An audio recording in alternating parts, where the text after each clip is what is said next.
Right at the courtroom were these two powerful figures, Pam Bondi and Alexandria Ocasio-Cortez. Within minutes, a simple line of questioning turned into a fiery clash that had everyone watching. Here's what actually happened.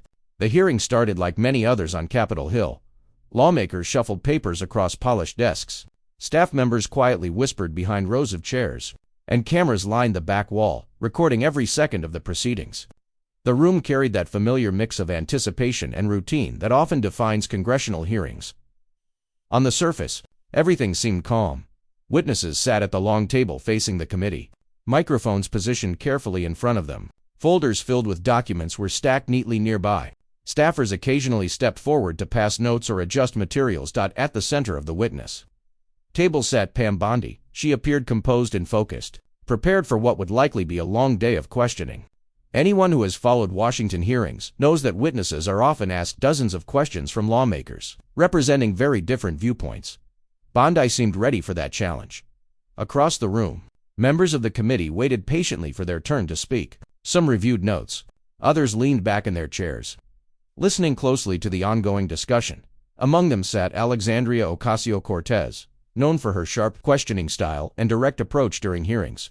Ocasio-Cortez has built a reputation for asking detailed questions that often push witnesses to clarify their answers. When her turn approaches in any hearing, the room tends to pay closer attention.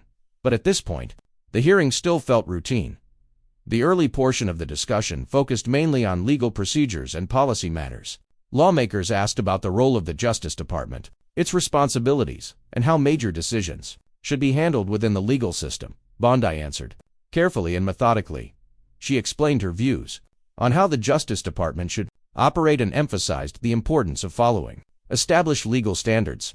Her responses were measured, professional, and focused on legal principles rather than political arguments. At times, she referenced her past experience in law and government service, outlining how those experiences had shaped her approach to legal decision-making. The committee members listened closely. Some nodded as she spoke. Others scribbled notes in the margins of their briefing folders. For a while, the tone of the hearing remained steady and controlled. It was the kind of exchange that happens regularly in congressional oversight sessions, questions followed by detailed responses. But anyone familiar with hearings on Capitol Hill knows that the atmosphere can change very quickly. Sometimes, all it takes is one line of questioning. One moment where the discussion shifts from general policy to something far more pointed, and soon, that moment arrived as the questioning moved down the line of committee members.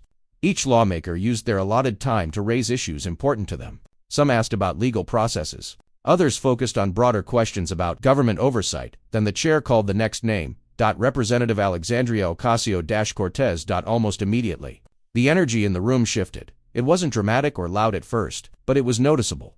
Staff members sitting behind the committee members leaned forward slightly, their eyes moving from their laptops to the witness table. Reporters along the back wall adjusted their cameras, making sure they had a clear shot. Even some of the lawmakers seemed to straighten in their chairs. Moments like this are common during high-profile hearings. Certain exchanges carry more anticipation than others, especially when the lawmaker asking the questions is known for pressing witnesses on difficult issues. Ocasio-Cortez organized a few pages of notes in front of her before turning toward the witness table. The room quieted. For a brief second, the only sounds were the faint clicks of cameras and the low hum of the hearing room's microphones. Then she began speaking. Her opening question was delivered in a calm, steady tone. It didn't sound confrontational at first. Instead, it sounded precise, carefully worded, and clearly prepared. Bondi listened closely. She leaned slightly toward the microphone, ready to respond. At that moment, the hearing was still technically following its normal structure. A lawmaker asks a question. The witness answers. But experienced observers of congressional hearings could already sense something building beneath the surface. The questions were becoming more focused, more specific. Then sometimes, when that happens in a hearing room, the conversation can shift from routine oversight to something far more intense. Staffers continued watching their screens, occasionally glancing toward the witness table. Reporters held their cameras steady. Everyone in the room seemed aware that this exchange might not stay routine for long. People knew this moment could become one of the most talked about parts of the entire hearing. They were right, because in just a few minutes, The conversation between Pam Bondi and Alexandria Ocasio-Cortez would turn into the kind of exchange that captures national attention, one that would quickly spread across news clips, social media discussions, and political commentary. And, as the first question finished echoing through the chamber, the room waited to see exactly how Bondi would respond. Alexandria Ocasio-Cortez began her time with a calm but unmistakably pointed question. Her tone wasn't loud or aggressive. In fact, it was controlled and deliberate, the kind of tone that immediately signals careful preparation. But the substance of the question made it clear that she intended to dig deeper than the routine exchanges that had filled most of the hearings so far. She turned toward the witness table and addressed Pam Bondi directly. Ocasio-Cortez asked about several legal decisions Bondi had been involved in during her career. Specifically, she wanted to know whether political considerations had ever influenced those actions. The question hung in the air for a moment. Inside congressional hearing rooms, even a few seconds of silence can feel significant. Cameras remained fixed on the witness table.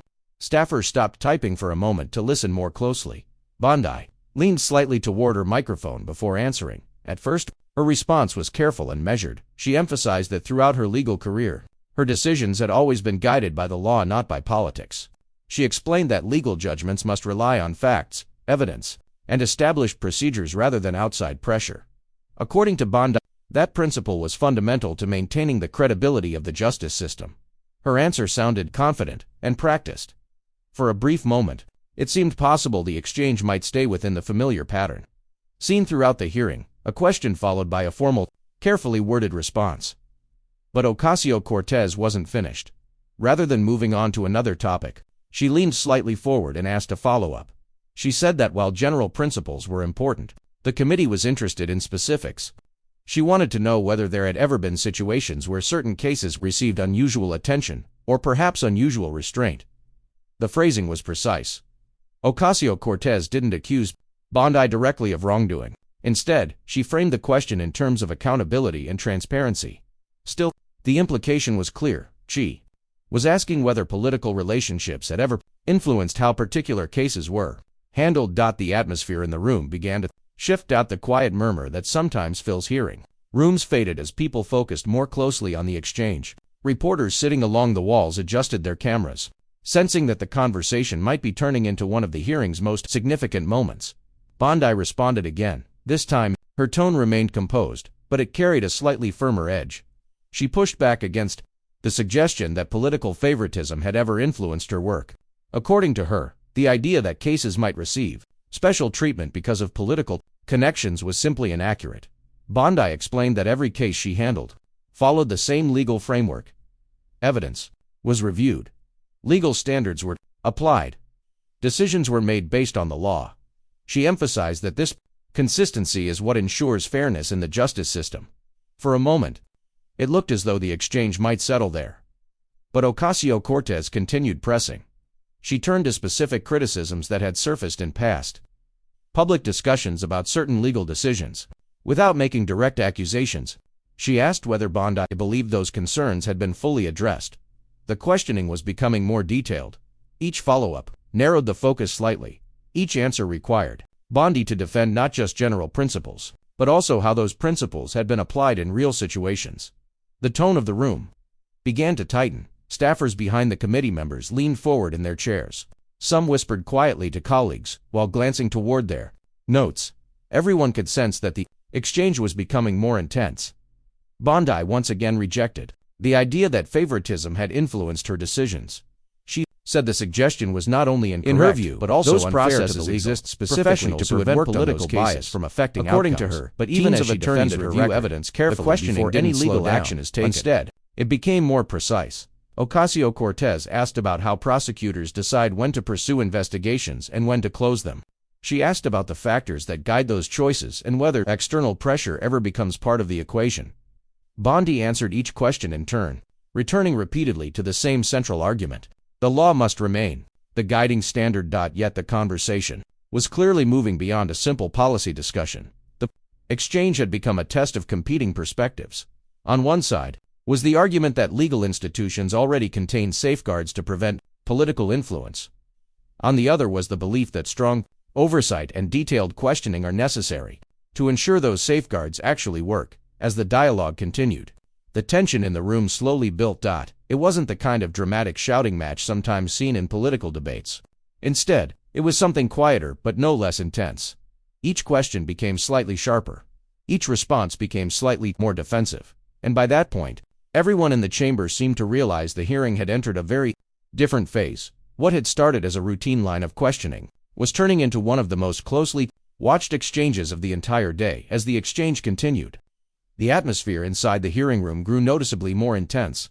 What had begun as a calm series of questions and answers was now evolving into a much sharper discussion. The rhythm of the conversation quickened, and the tone carried a new sense of urgency. Alexandria Ocasio-Cortez shifted the focus of her questioning. Instead of speaking only in general terms about legal principles, she began referencing several past controversies that critics had raised over the years regarding decisions connected to Pam Bondi's time in public office. The questions were precise. Ocasio-Cortez asked whether Bondi believed those concerns were legitimate. She framed the issue around public perception and accountability, pointing out that critics had argued certain legal decisions raised questions about fairness and political influence. The room grew quieter as she spoke. Even those who had been casually observing earlier parts of the hearing now seemed fully focused on the exchange unfolding at the center of the room. Bondi listened carefully before responding. When she did, her answer was clear and firm. She argued that many of the accusations that had circulated in public discussions were either exaggerated or based on incomplete information. According to her, legal decisions are often far more complex than the public narratives that later surround them. She explained that prosecutors and legal teams evaluate evidence, review statutes, and weigh legal standards before making decisions. Those processes, she said, exist specifically to ensure that cases are handled fairly and professionally. But the exchange was moving quickly now.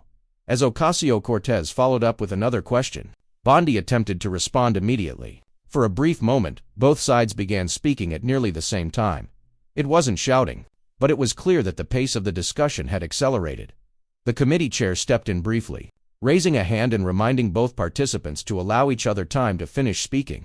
It was a common intervention during hearings when discussions start moving too quickly. "Let the witness complete her answer," the chair said calmly. The interruption lasted only a few seconds, but it helped restore order to the conversation. Still, by that point, the exchange had already captured the full attention of everyone in the room. Reporters, sitting along the walls, adjusted their cameras and notebooks. Staff members leaned forward, watching closely as the questioning continued. Moments like this are often what define congressional hearings. A single exchange can shift the entire tone of the day, and that seemed to be happening now. Ocasio-Cortez leaned forward slightly, her focus fixed on the witness table. Then she asked a question that cut straight to the heart of the debate. Did Bondi believe that public officials should ever avoid investigating powerful individuals simply because those individuals had political connections? The question was direct. There was no complicated phrasing or lengthy setup, just a clear challenge about fairness and accountability within the justice system. For a brief moment, the room seemed to pause again. Bondi answered almost immediately. She said absolutely not. Her response came quickly and without hesitation. According to Bondi, the entire foundation of the legal system rests on the idea that the law applies equally to everyone. Status should not matter. Influence should not matter. Political connections should not matter. She emphasized that prosecutors have a responsibility to evaluate evidence objectively and pursue cases based on the facts, not on the identity or position of the individuals involved. It was a strong and definitive statement. But Bondi didn't stop there. After making that point, she added something that subtly shifted the direction of the conversation again. She suggested that public discussions about legal cases are often shaped by political narratives rather than the full legal record. According to her, decisions made within the justice system are sometimes misunderstood because the public only sees fragments of the process. Complex legal evaluations, she explained, can easily be reduced to simple political arguments once they reach the public arena. That comment immediately sparked another round of questioning. Ocasio-Cortez responded by emphasizing the importance of transparency and oversight. She argued that public trust in the justice system depends on clear explanations and accountability from those who make major legal decisions. In her view, scrutiny is not an attack on the system, it is a necessary part of maintaining confidence in it. The exchange was now moving rapidly back and forth. Neither side appeared willing to leave the central question unresolved. Bondi continued defending the integrity of the legal processes she had been involved in. Ocasio-Cortez continued pressing for clarity about how those processes operate when powerful individuals are involved. For several minutes, the hearing felt less like a routine policy discussion and more like a high-stakes debate over how justice should function in a political environment. The tension wasn't explosive, but it was unmistakable. Every answer carried weight. Every follow-up question seemed designed to push the discussion just a little further, and as the cameras continued recording from the back of the room, it became clear that this exchange would likely become one of the most talked-about moments of the entire hearing. One particular moment soon stood out as the highlight of the entire exchange. Up to that point, the questioning between Alexandria Ocasio-Cortez and Pam Bondi had already grown intense. The conversation had moved from broad legal principles to detailed questions about accountability, influence, and public perception. But then Ocasio-Cortez asked a question that shifted the discussion to something even larger. She asked whether Bondi believed that public trust in the justice system had been damaged by political influence. The question was simple, but the implications were enormous. Trust in legal institutions is one of the foundations of any democratic society. When people believe the law is applied fairly, confidence in the system grows. But when people suspect that politics might shape legal outcomes, that confidence can quickly begin to erode. Everyone in the room seemed to recognize that this question went beyond the earlier debate about specific cases. It was about the legitimacy of the system itself. Bondi paused before answering. For a moment, she looked down at the notes in front of her. Then she leaned slightly toward the microphone. The room was quiet enough that the faint hum of recording equipment could be heard along the walls. When Bondi finally spoke, her response immediately captured the tension of the entire chamber. She said that public trust in the justice system can indeed be damaged by misconduct. When officials break the law or abuse their authority, she acknowledged, it undermines confidence in the institutions meant to uphold justice. But then she added something that shifted the conversation in a different direction. Bondi argued that public trust can also be harmed in another way through accusations that are repeated without full context. According to her, legal decisions are often far more complicated than they appear in public debates. Cases involve layers of evidence, legal standards, and procedural requirements that may not be fully visible outside the courtroom. When those complexities are reduced to simple political talking points, Bondi suggested, the public may receive an incomplete picture of what actually happened. Her point was clear. Criticism, she said, is an essential part of democracy. Public officials should always be open to scrutiny, and legal decisions should always be examined carefully. But accusations, in her view, should be supported by evidence and full context. Otherwise, she argued, the conversation can move away from facts and toward narratives that may not reflect the complete reality of the legal process. As Bondi finished speaking, several people in the room exchanged quick glances. It was a carefully constructed answer, one that acknowledged the importance of accountability, while also pushing back against what she described as oversimplified criticisms. Ocasio-Cortez listened closely. Then she responded.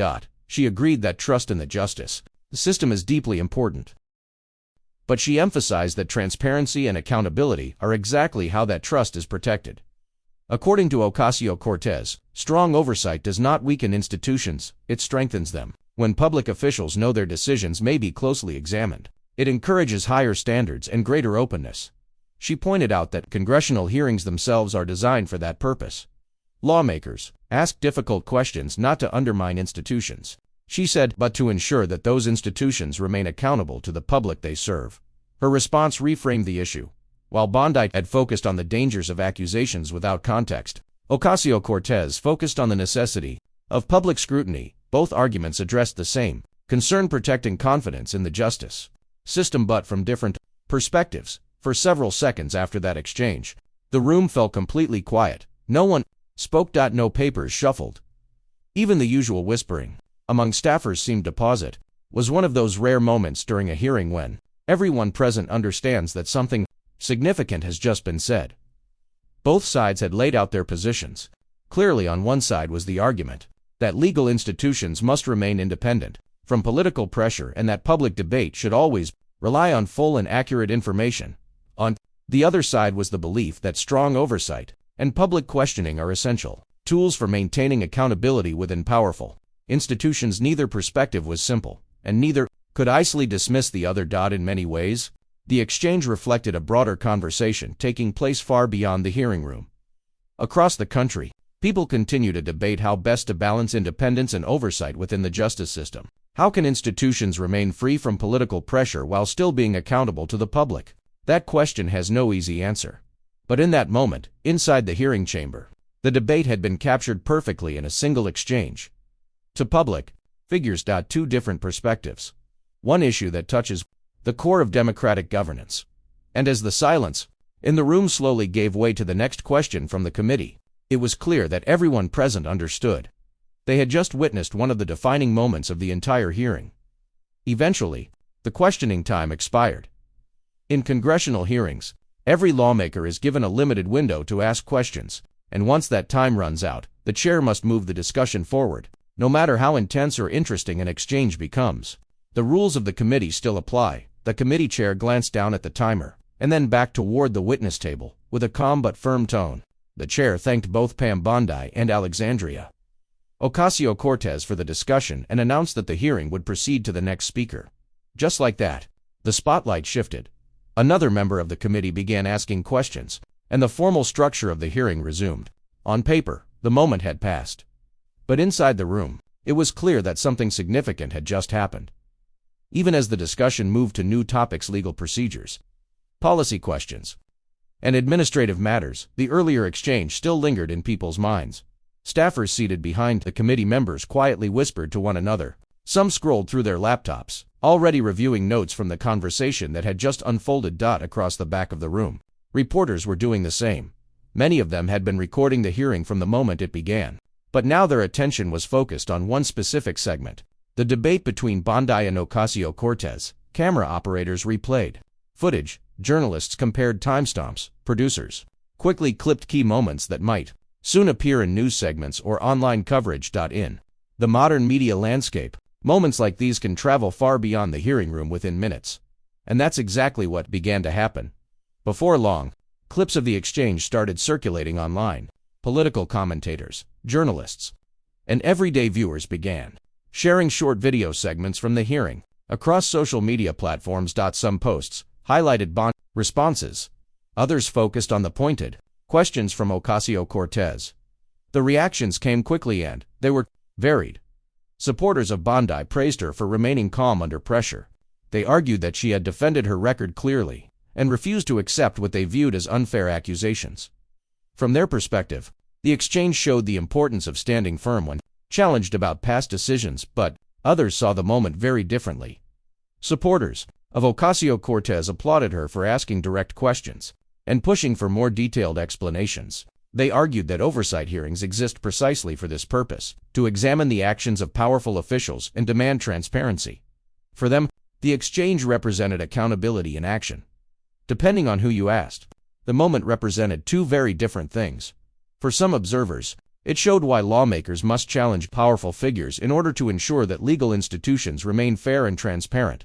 For others, it highlighted how complex legal decisions can quickly become political flashpoints when examined in a public forum. Both interpretations spread quickly through commentary and discussion. Television analysts debated the exchange. Online commentators posted their own interpretations of what had happened.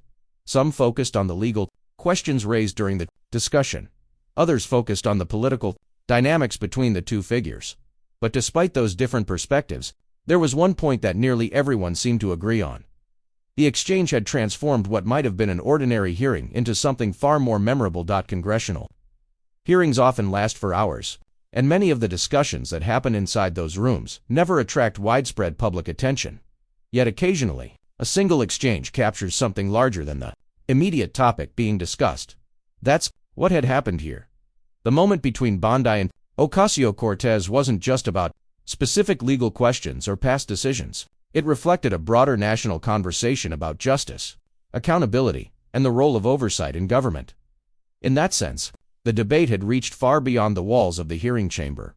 For the people who had been present in the room, the shift in atmosphere had been unmistakable. What began as a structured question and answer session had evolved into a moment of genuine debate. The tension, the direct questions, the careful responses. All of it combined to create a scene that many observers would remember long after the hearing ended, and in the end, The exchange served as a reminder of something fundamental about democratic institutions. Debate is rarely comfortable. Questions can be sharp. Arguments can become intense. But those moments are often where the most important conversations happen. They force public officials to explain their decisions. They allow lawmakers to represent the concerns of the people they serve. And sometimes they reveal the deeper disagreements that shape national discussions about law, fairness, and accountability. That day's hearing eventually continued on to other topics, just as countless hearings have before it. But the moment between Pam Bondi and Alexandria Ocasio-Cortez had already secured its place as one of the defining exchanges of the day, a moment that turned routine questioning into a debate people would continue talking about long after the hearing room emptied. If you found this story interesting, make sure to hit the like button and subscribe to the channel for more powerful courtroom moments and political hearing breakdowns. Also, share this video with friends who enjoy behind-the-scenes insights into major legal and political events, and don't forget to drop a comment below which moment surprised you the most. Your support helps the channel grow and keeps these stories coming. Thanks for watching.